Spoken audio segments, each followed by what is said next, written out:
என்னடாச்சு? ஓ அப்படியா, இதா வரேன். என்னடா ஆச்சு? நான் ஒன் சைடு லவ் பண்ணுறல, அந்த பொண்ணுக்கு ஆல்ரெடி ஆள் இருக்கான்டா. அடி, இதுக்கெல்லாம் போய் அழுகலாமா? இரு வரேன்.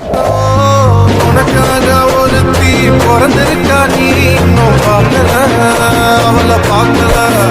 உன்னை டார்டாரா கிழிச்சு கெட்டு போனவளை மறக்கல, ஏண்டா இன்னும் மறக்கல. உனக்காக ஒருத்தி ஆண்டவ முடிவு பண்ணிட்டான், அதனால இவளை உன்கிட்ட இருந்து பிடிங்கிட்டான். வருவா அது